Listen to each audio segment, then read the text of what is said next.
बिस्मिल्लाहिर्रहमानिर्रहीम। अस्सलाम वालेकुम। कैसे हैं आप सब लोग? खैरियत से हैं? उम्मीद करते हैं खैरियत से होंगे और मेरी वीडियो से इस्तेफादा हासिल कर रहे होंगे। आज हम इस वीडियो में डिस्कस करेंगे कि CBM क्या होता है, इंपोर्ट और एक्सपोर्ट बिजनेस में इसकी क्या अहमियत है। CBM को क्यूबिक मीटर बी बोलते हैं और वॉल्यूमेट्रिक वेट भी कहा जाता है। इंपोर्ट और एक्सपोर्ट में वॉल्यूमेट्रिक वेट कैसे निकालते हैं?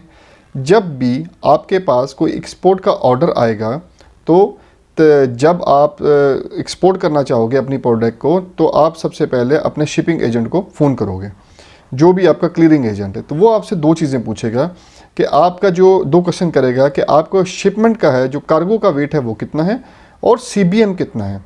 तो वेट जब आपको CBM का ही नहीं पता होगा तो आप उसको क्या बताओगे? फॉर एग्ज़ाम्पल, आपका वेट तो आ गया, जो बॉक्स है आपने उसका वेट तो कर लिया कि ये जो है 50 kg है, वो तो आप उसको बता दोगे। CBM तो नहीं बता सकोगे उसको। CBM तो आपने जब तक आपने सीखा नहीं होगा, ये कैलकुलेशन आती नहीं होगी, तब तक आप CBM को कैलकुलेट नहीं कर सकोगे। तो इंपोर्ट एंड एक्सपोर्ट बिजनेस में CBM की बहुत अहमियत है। CBM की फुल फॉर्म क्यूबिक मीटर होती है, जैसे मैंने ऊपर भी कहा। जैसा मैंने अपनी पिछली वीडियोस में भी काफ़ी दफ़ा डिस्कस किया है, कंटेनर सेक्शन में बताया है कि कितने टाइप के कंटेनर होते हैं। आपको कंटेनर सेक्शन में मैंने समझाया था कि कंटेनर कितने टाइप के होते हैं। एक तो 20 फुट होता है, 20 फुट कहते हैं, 20 फुटा कहते हैं, और 40 फुट होता है, 40 फुटा कहते हैं। तो इसमें स्टफिंग कैसे करते हैं? पहला ये होता है कि एक्चुअल वेट के हिसाब से, दूसरा CBM के हिसाब से। इसी हिसाब से फ्रेट जो फॉरवर्डर होता है आपको पैसे चार्ज करता है। अब आप देखें, कभी कभी ऐसा भी होता है कि एक्चुअल वेट होता है वो बहुत कम होता है, लेकिन उसका जो कार्टन है, उसकी जो पैकिंग है वो काफ़ी लार्ज होती है, तो काफ़ी ज़्यादा स्पेस रिक्वायर करेगा। फ़र्ज़ करें जो आप प्रोडक्ट एक्सपोर्ट करने जा रहे हैं वो 2 × 2 मीटर की है, मतलब 2 मीटर लेंथ भी, विड्थ भी और हाइट भी का है। लेकिन मैं उसमें कोई हैवी आइटम डाल दिए तो उसका वेट इंक्रीज हो जाएगा। तो इसमें शिपिंग लाइन या फ्रेट फॉरवर्डर जो है वो आपको चार्ज करेगा उस वेट के हिसाब से करेगा। लेकिन ऐसा काफ़ी दफ़ा हुआ है कि प्रोडक्ट का वॉल्यूम काफ़ी ज़्यादा होता है, उसके अंदर वेट काफ़ी कम होता है। यहाँ पे हम एक एग्जांपल लेते हैं कि कॉटन की। अगर आपकी प्रोडक्ट कॉटन है, उसको आप एक्सपोर्ट करने जा रहे हो तो ये आपको ये तो अब आप बहुत, जो कॉटन है ये तो बहुत हल्की होती है, इसका तो वेट ही होने के ना होने के बराबर होता है। तो अब शिपिंग लाइन आपको अगर वेट के हिसाब से चार्ज करेगा तो उसका तो लॉस कंफर्म है। इसीलिए सारे शिपिंग लाइन ने मिलके ये एक फार्मूला बनाया है कि आपको CBM का वेट, वॉल्यूमेट्रिक वेट जो है वो अलहदा होगा, और जो दूसरा वेट है, जो प्रोडक्ट का एक्चुअल वेट है, ग्रॉस वेट है, वो अलहदा होगा। इसी वजह को देखते हुए उन्होंने दो तरीके से वेट जो है उस हिसाब से पेमेंट रखी है। यही जो आपने एक्चुअल वेट है वो कितना है, उसको जो वॉल्यूमेट्रिक वेट है वो कितना है। अब हमें ये समझना है कि वॉल्यूमेट्रिक वेट कैसे फाइंड करते हैं। अगर आपका एक्चुअल वेट 200 kg है, मिसाल दे रहा हूँ, 200 kg है, एक कार्गो है आपका, उसका वेट 200 kg है, ठीक है, लेकिन उसका वॉल्यूमेट्रिक वेट जो है वो 230 kg तक है।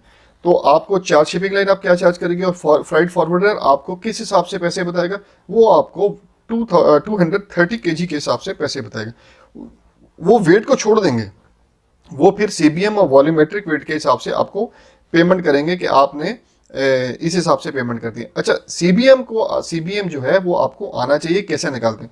इसमें क्या होता है, इसमें काफ़ी दफ़ा ऐसे होता है, मैंने अक्सर वीडियोस में बताया, क्लियरिंग एजेंट या फ्राइट फॉरवर्डर जो होते हैं, ये अपना, जब आपको नहीं आता होगा तो ये आपको कुछ भी बताएंगे, तो अब आपको तो नहीं पता ना कि वो कितना है, आपने कैलकुलेशन की होगी, आपको आती होगी, तो यहीं से आप अपने घर से ही उसमें भी काफ़ी मार्जिन कम कर सकते हैं। क्योंकि देखें, हर चीज़ में 2 नंबर ही तो है, ये आपको भी पता है। आप भी पाकिस्तान में रहते हैं, हम भी पाकिस्तान में रहते हैं, हर चीज़ में 2 नंबर ही है। तो आपको अपनी कैलकुलेशन जो है वो पूरी करके चलनी है। चलें अब हम प्रैक्टिकली समझते हैं कि ये हम इस कैलकुलेट करना है। ये देखें, ये एक बॉक्स है। फ़र्ज़ करें इसकी ये लेंथ भी 2 मीटर है, विड्थ भी 2 मीटर है और हाइट भी 2 मीटर है, ठीक है। अब हमने क्या करना है, अब हमने लेना ये है कि इन तीनों को, जो लेंथ है 2 मीटर मल्टीप्लाई बाई 2, सॉरी ये सेंटीमीटर में होगी, 2 सेंटीमीटर 2 सेंटीमीटर 2 सेंटीमीटर को हमने मल्टीप्लाई कर देना है आपस में। ये बॉक्स की एग्जांपल मैंने आपको इसलिए प्रैक्टिकली बताई है कि देखें, अब आप लेंथ कैसे फाइंड करते हैं। ये लेंथ होगी, ये विड्थ होगी, ये हाइट होगी। लेंथ, विड्थ और हाइट को मल्टीप्लाई कर देना, तो आपके पास जो वैल्यू आएगी वो आएगी सेंटीमीटर्स में। अच्छा, ये अब ये भी दो चीज़ें अब इसमें क्लियर करें। जो कंटेनर में माल जाता है ना, तो वो आप लोगों को इसलिए सीबीएम की रिक्वायरमेंट इसलिए होती है कि वो आप लोग उसमें जो है वो जाहिर सी बात है, एक कंटेनर में काफ़ी लोगों के सामान जा रहे होते हैं, तो वो सीबीएम के हिसाब से और वेट के हिसाब से उसके अंदर रखा जाता है। तो अच्छा, अब जब सीबीएम जब हम बाई सी के लिए करना है तो उसका फार्मूला डिफरेंट है और बाई एयर के लिए डिफरेंट है। ठीक है, जो अब हमने करना है इसके लिए बाई सी के लिए, जब आपने सीबीएम कैलकुलेट करना, लेंथ विड्थ और हाइट मल्टीप्लाई कर देनी है, सेंटीमीटर में आंसर आ जाएगा। इसको आपने डिवाइड कर देना है 1000 के साथ, तो ये आपका आंसर आ जाएगा वॉल्यूमेट्रिक के हिसाब से। ठीक है, वॉल्यूमेट्रिक वेट आ जाएगा आपका।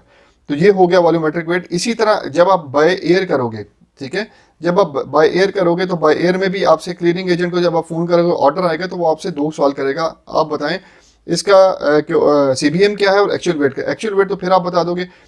उसमें जब आप बाय एयर में आप करोगे तो उसमें ये होगा आपके लिए कि आप उसकी कैलकुलेशन कैसे करोगे, length weight height is multiply कर दोगे, उसको डिवाइड कर दोगे 6000 से। ये फार्मूला मैं आपको स्क्रीन पे भी चल रहा है, इसी तरह बाई सी का भी है। तो मैं आपको ये दोनों जो फार्मूला डिस्क्रिप्शन में भी दे दूंगा ताकि आप लोगों के लिए इजी हो जाए। इससे आप निकालेंगे वॉल्यूमेट्रिक वेट। ठीक है, तो जो इंपॉर्टेंट एक्सपोर्ट बिजनेस है उसमें सीबीएम की बहुत वैल्यू है, बहुत अहमियत है। तो ये आपको सीखना चाहिए और निकालना चाहिए। कोई क्वेश्चन हो, कोई क्यूरी हो तो कमेंट बॉक्स में बताइएगा, तो मैं आपको मजीद समझा दूंगा इसमें। आज की इस वीडियो में हमने सीखा कि सीबीएम हम कैसे कैलकुलेट करते हैं, बाय सी का और बाय एयर को। मेरा मकसद पाकिस्तान की एक्सपोर्ट को इंक्रीज करना है। मुझे बहुत खुशी है आप मेरी वीडियोस को लाइक करते हैं और देखते हैं पूरा, और उससे कुछ ना कुछ सीखते हैं। मुझे बहुत ज़्यादा क्वेश्चंस आ रहे हैं कि हाउ टू फाइंड बायर्स। देखें, बायर्स की मैंने वीडियोस बनाई हुई हैं, आप उसको चेक करें जाके, उनमें कोई समझ नहीं आती। देखिए, तरीके सेम ही होते हैं। हर वीडियोस जो भी यूट्यूब पे पड़ी होंगी या मैंने भी बनाई होंगी, कुछ तरीके से हम बायर्स तो फाइंड करने के एक ही तरीके हैं। ठीक है, अब हमारे पाकिस्तान, अब इसमें एक चीज़ आपको क्लियर कर दूं कि हमारे जो हैं बहुत ज़्यादा डेटाज मिलते हैं, जो शिपमेंट्स हुई होती हैं ऑलरेडी, तो वो डाटा भी मिलते हैं आपको। आपको अगर वो भी चाहिए हो तो वो भी इजीली मिल जाएंगे। कुछ चार्जेस होते हैं उसके। अगर आपको राइस के चाहिए, सर्जिकल के चाहिए, कोई भी आपको प्रोडक्ट का डाटा चाहिए तो मिनिमल चार्जेस होते हैं उसके। मेरा ख्याल है एक चैप्टर का हम 5000 चार्ज करते हैं, तो वो भी आपको मिल सकते हैं 1 मंथ का। ठीक है, एक महीने में पिछले लास्ट महीने फॉर एग्जांपल, अब ये नवंबर चल रहा है, तो पिछले सितंबर में कितनी शिपमेंट्स हुई हैं आपके प्रोडक्ट, जो आपका प्रोडक्ट है, फर्ज करें वो है राइस है, तो कितनी शिपमेंट्स हुई हैं, या कोई और प्रोडक्ट है आपका सर्जिकल का है, या कोई फुटबॉल वगैरह है, या कुछ भी, वो कितनी शिपमेंट्स हुई हैं, तो वो डाटा आपको निकाल के दे देंगे हम।